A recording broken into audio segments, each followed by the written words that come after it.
You know the names they want you to know: Bezos, Musk, Gates, faces attached to numbers on a list. But real power doesn't live on Forbes covers or podcast thumbnails.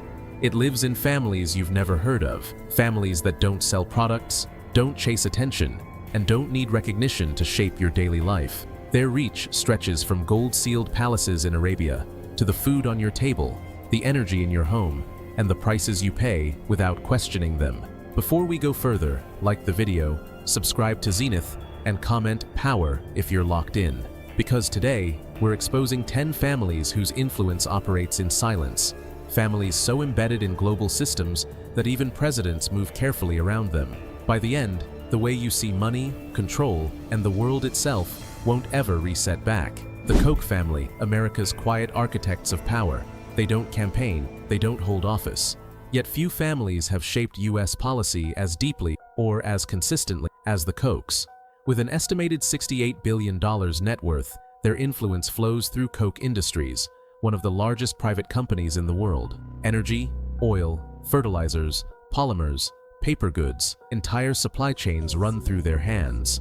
Products in your home, from paper towels to industrial materials, often trace back to Koch-owned infrastructure. But the real force isn't consumer-facing, it's systemic. Over decades, the Koch family built a parallel political ecosystem, funding think tanks, policy institutes, academic programs, and voter data operations designed to influence legislation without visibility. Climate policy, tax structures, deregulation, entire frameworks of American governance have been nudged, shaped, or blocked through networks that never appear on a ballot. Charles Koch had a specific kind of dominance: influence without attribution.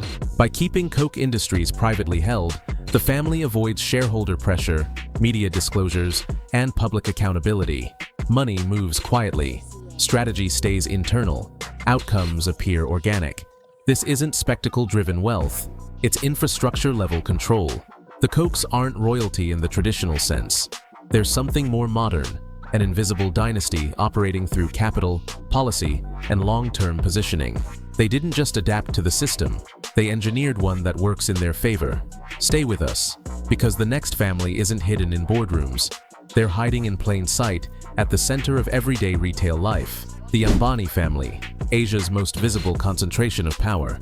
At the center of Mumbai rises Antilia, a $2 billion private residence that looks less like a home and more like a vertical state. 27 floors of controlled excess, helipads stacked above the skyline, climate-controlled interiors, private snow rooms, chandeliers flown in piece by piece, and a garage spanning 6 levels with space for more than 160 luxury vehicles.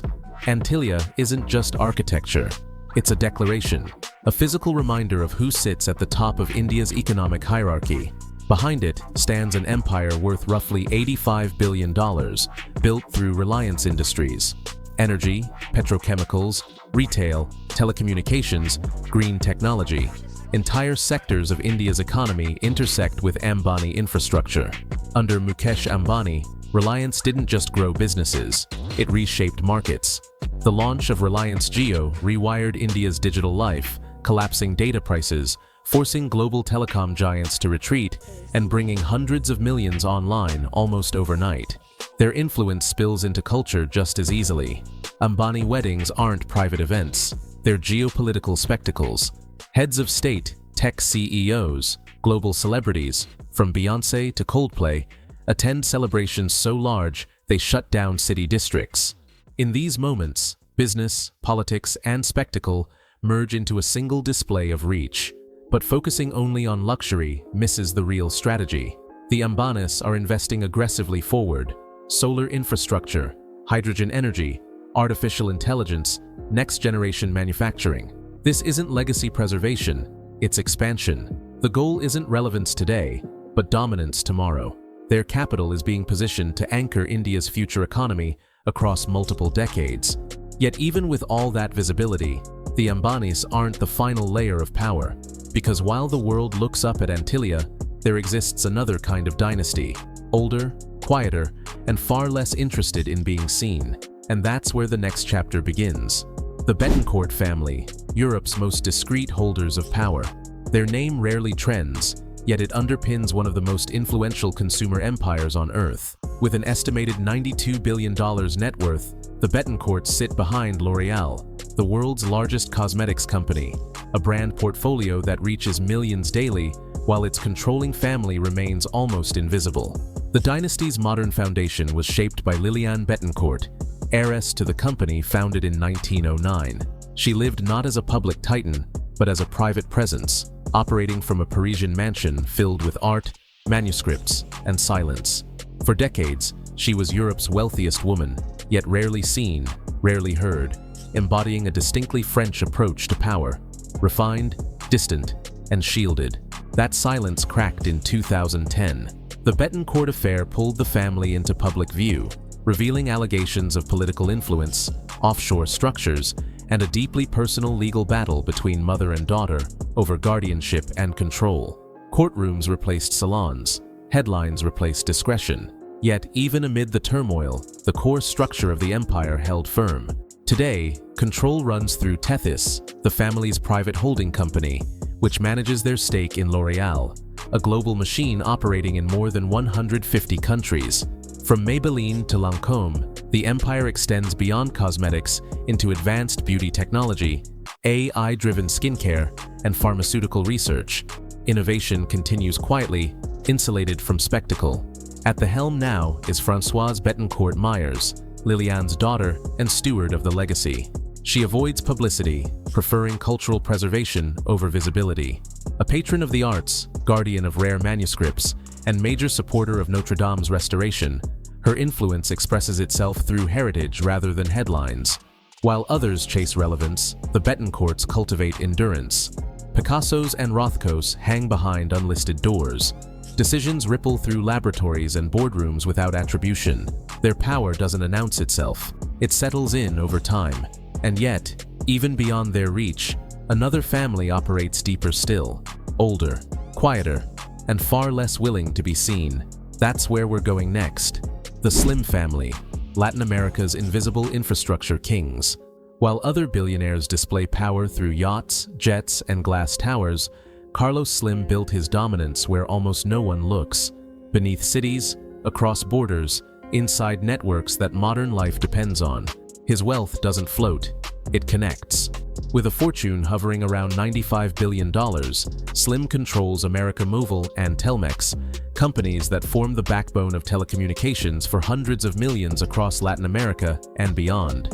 Phones ring, data flows, markets move, and most people never realize how often Slim-owned infrastructure is carrying the signal. What makes his position even more unusual is how little he advertises it. Slim's personal life is famously restrained. No fleets, no compounds. For more than 40 years, he has lived in the same 6-bedroom home in Mexico City, operating his empire quietly from familiar ground. No spectacle, no security theater, just consistency and authority. That restraint masks a sharp edge.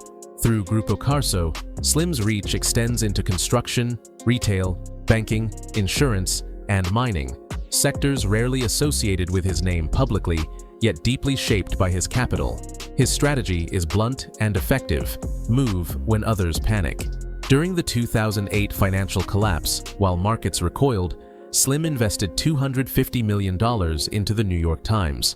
What looked risky then became one of the most profitable long-term positions in his portfolio. Beyond business, culture plays a role. Slim's art collection rivals national institutions, spanning centuries and continents. The Museo Sumaya, built in memory of his late wife, stands as both tribute and vault, housing works by Rodin, Dalí, Rivera, and others valued in the hundreds of millions. It's one of the few visible expressions of his legacy. Carlos Slim's story isn't about recognition, it's about permanence. Infrastructure over image, leverage over noise. While others chase attention, he embedded himself into the systems nations rely on. Essential, difficult to replace, nearly impossible to dislodge. If you understand how real power works, comment "Silent Giant" below. And stay with us, because next, we're looking at a family whose financial influence shapes the global economy without ever stepping into public view. The Mars family, the quiet architects of everyday dependence. Most people think of Mars as candy, a snack aisle brand, something small and familiar. But behind that image sits one of the most powerful private empires on the planet. With a net worth estimated around $126 billion, the Mars family operates a business that touches daily life far more often than most governments do, and does it without visibility. What began with a single chocolate bar expanded into a global machine. Yes, Mars dominates confectionery with names like M&M's and Snickers, but that's only the surface layer. The family also controls a massive share of the global pet care ecosystem.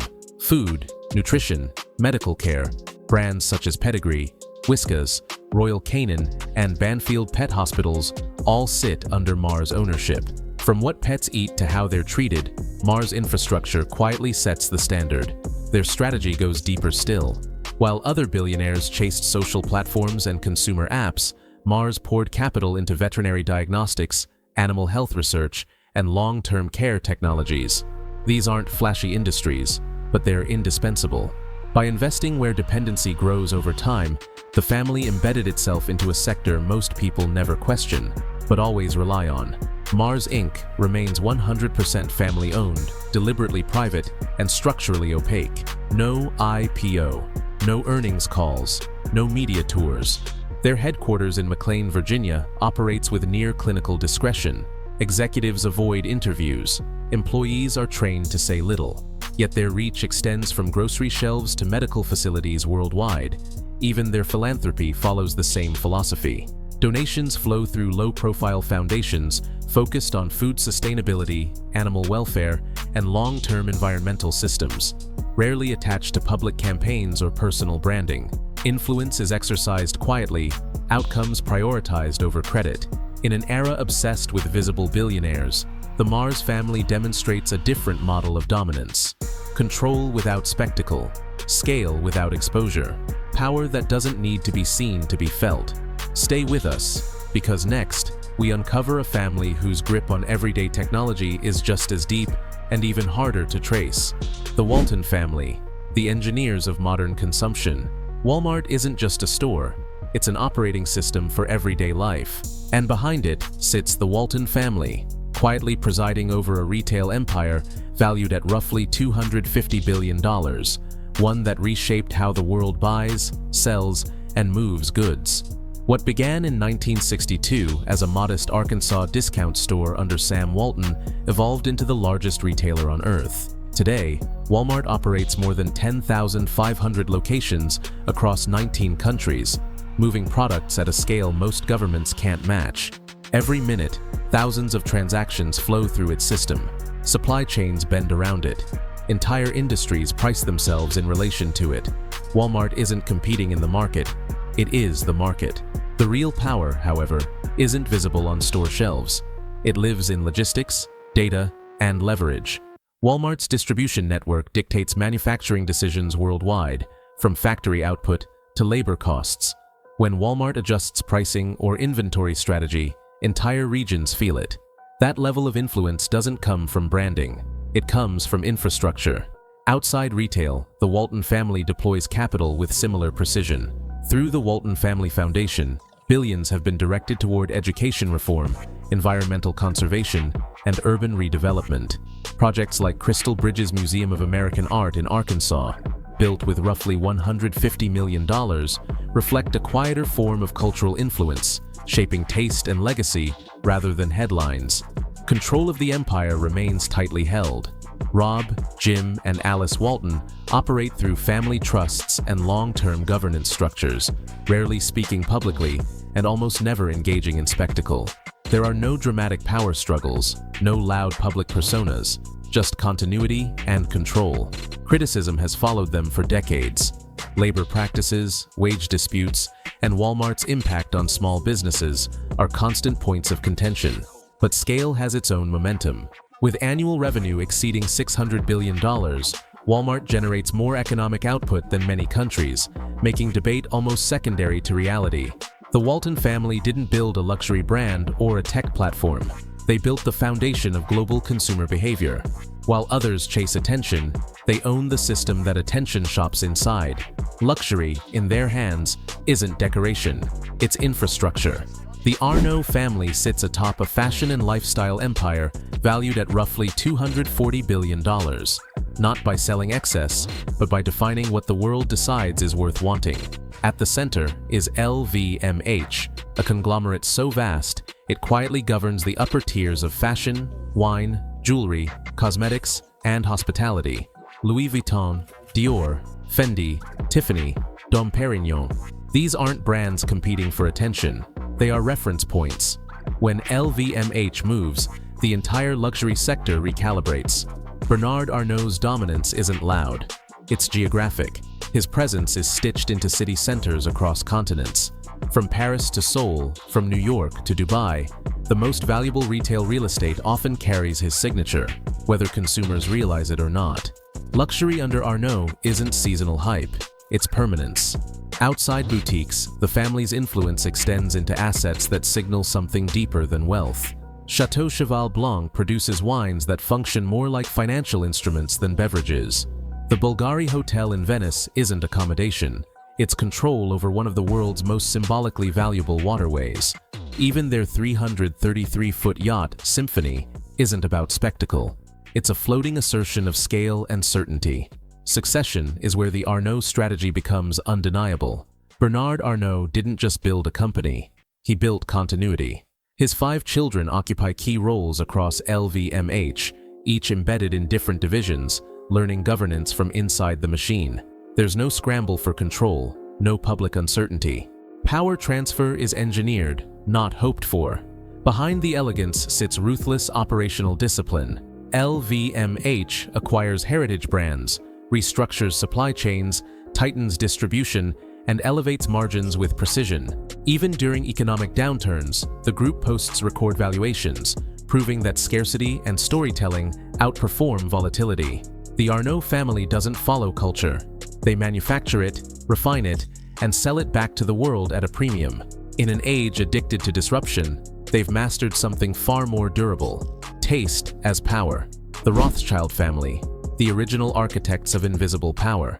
Before billionaires had rankings, before corporations ruled markets, the Rothschilds built the blueprint for modern finance. Not with noise, not with branding, but with placement, timing, and silence. It began in 18th century Frankfurt with Meyer Amschel Rothschild, who understood something no one else did yet. Power scales fastest when it's distributed. He sent his 5 sons into Europe's financial nerve centers: London, Paris, Vienna, Naples, and Frankfurt, linking them through private couriers, coded messages, and trust. What emerged wasn't just a bank. It was the first truly global financial network. That network didn't chase publicity. It funded wars, stabilized governments, underwrote railroads, and influenced monarchies while remaining structurally invisible. When nations needed money urgently, the Rothschilds were already there. When treaties were signed, their capital had already shaped the outcome. Today, their estimated wealth, often cited well above $400 billion, doesn't sit in public companies or traceable accounts. It lives inside layered family offices, cross-border trusts, private equity structures, and assets designed to survive centuries, not news cycles. Their fortune isn't meant to be measured. It's meant to persist. Unlike modern tycoons, the Rothschilds don't display power through skyscrapers or yachts. Their signals are quieter. Vast rural estates in France, one of the world's most important private art collections, and Chateau Lafite Rothschild, a vineyard whose bottles sell for tens of thousands of dollars, functioning less as wine and more as cultural currency. What separates the Rothschilds from every other dynasty is continuity. No public drama, no succession chaos, no visibility. Their influence compounds because it's never exposed to volatility. While markets rise and fall, they remain positioned above them. In an age obsessed with transparency and attention, the Rothschild family proves a different truth. The deepest power doesn't announce itself. It structures the system quietly, then lets the world operate inside it. The Al Saud family, where monarchy becomes machinery. This isn't inherited wealth, it's institutional dominance. The Al Saud family doesn't just rule Saudi Arabia, they sit at the pressure point of the global economy. With influence valued around $1.4 trillion, their power doesn't fluctuate with markets. it dictates them. At the center is Saudi Aramco, the most profitable corporation ever created. Not one of, the one. Its output sets energy prices, shapes foreign policy, and forces entire governments to negotiate. When Aramco moves, currencies respond. When it pauses, the world feels it. But oil is only the foundation. What makes the Al Sauds dangerous is how aggressively they're converting resource power into future leverage. NEOM isn't a vanity project, it's a controlled experiment. A $500 billion city engineered around AI governance, biometric surveillance, renewable energy, and vertical living. Less a metropolis, more an operating system for society. Built from scratch, owned outright. Their wealth expresses itself on a scale that borders on unreal. Palaces spanning miles. Entire fleets of aircraft for Falcons alone. Custom-built cities hidden from maps. But the real action doesn't happen in marble halls. It happens through the Public Investment Fund, quietly deploying capital into strategic assets across the globe. Technology, EVs, sports, infrastructure, media, influence without fingerprints, Uber, Lucid Motors, SoftBank, European football. These aren't investments for profit alone. They're positioning moves. The goal isn't return, it's relevance, permanence. What separates the Al Sauds from every other dynasty is that they combine religious authority, absolute political control, and corporate-scale capital under one structure. No shareholders to answer to, no voters to persuade, no external checks. Tradition gives legitimacy, money gives reach. Power enforces both. They don't compete inside the system, they host it. And while the world debates billionaires and CEOs, the richest family on earth operates above comparison, not chasing attention, not seeking validation, just redesigning the future, on their terms. The Crown family, America's quiet architects of power. No crowns, no titles, just leverage. The Crown family operates behind an estimated $80 billion fortune, embedded so deeply in America's strategic industries that even presidents move carefully around them. Their influence doesn't come from visibility, it comes from placement. Through long-standing stakes in General Dynamics, the Crown sit adjacent to U.S. defense infrastructure, shipbuilding, aerospace, and military systems that governments depend on, but rarely discuss. Add exposure to financial institutions like JP Chase, and you begin to see a pattern. Power routed through systems, not personalities. Then there's Aspen. What looks like elite leisure on the surface doubles as a serious influence hub. Through Aspen Skiing Company and involvement with institutions like the Aspen Institute, the family occupies a rare intersection of capital, policy, and elite convening. These are rooms where narratives are shaped before they ever reach the public stage. The Crowns are also known for backing forward-facing technologies, defense innovation, climate solutions, and security-adjacent ventures, often early, often quietly. They don't announce positions, they embed them. During multiple administrations, including Trump's, insiders have noted that Crown-connected interests were treated with unusual care, not because of politics, but because of reach. Their properties reflect the same philosophy, not showpieces, but secure, private, and built for permanence. Places designed to host conversations, not cameras. Power, in their world, is something you protect by never advertising it. The Crown family doesn't dominate headlines. They don't need to. They operate where policy, capital, and long timelines overlap. Engineering influence the slow way, the durable way. If you believe the most dangerous power is the kind you never see coming, the Crowns are the blueprint. These families don't seek attention. They don't build personal brands or chase relevance. They operate where influence compounds quietly, inside markets, governments, and institutions that shape everyday life. What you see publicly is only the surface. The real power stays out of frame. And the final dynasty we haven't named yet? It doesn't appear on lists, doesn't give interviews, and doesn't tolerate exposure. Even heads of state move carefully around it. If you want to understand how the world actually works, like the video and subscribe to Zenith. This channel isn't about spectacle, it's about structure. The next chapter goes deeper, and once you see it, you won't be able to unsee it.